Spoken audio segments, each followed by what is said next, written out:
আজকে কিছু Burmese cigarette আমরা জানতে পারলাম যে আটক করা হয়েছে। কোত্থেকে আটক করা হয়েছে আর কাউকে কি আটক করা হয়েছে?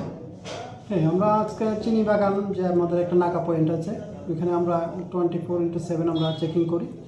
তো সেই চেকিং এরিয়াতে আমরা আজকে যখন একটা গাড়ি আসছে, আমরা নাকা তখন ক্লোজ ছিল, একটা বোলেরো গাড়ি যার নাম্বার TR02F0799, ওই গাড়িটি আমরা ডিটেইন করার পরে চেকিং করে দেখে ওটার মধ্যে প্রায় 39টা কার্টুনে 3,90,000 এটা বার্মিজ সিগারেট বলে যেটা, ওইটা আমরা পেয়েছি। আর এখানে আমাদের সঙ্গে অনেক সময় বিএসএফ যে ব্রাঞ্চের তারাও থাকে, তারা অবজারভেশন করার জন্য আজকে ওরা ছিল। তো এগুলো আমরা থানাতে নিয়ে এসেছি এবং গাড়ি চালককেও থানাতে নিয়ে এসেছি। আমরা যে আইনি প্রক্রিয়া ওইটা এখন চলছে।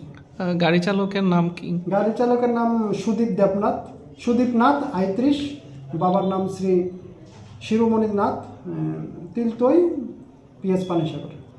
এই প্রাথমিকভাবে যে তদন্ত করেছেন, আপনারা কি ভাবছেন যে এগুলা কোথায় যাওয়ার জন্য নিয়ে যাওয়া হচ্ছে? এখনও ড্রাইভার বিশেষ কিছু বলেনি, তবে যতটুকু ইয়ে করা যায় এগুলি দেশে মানে বাংলাদেশে পাচারের জন্য এটা নেওয়া হচ্ছে। थोड़ा इसको थोड़ा सा और ये करो, थोड़ा दिखना चाहिए था।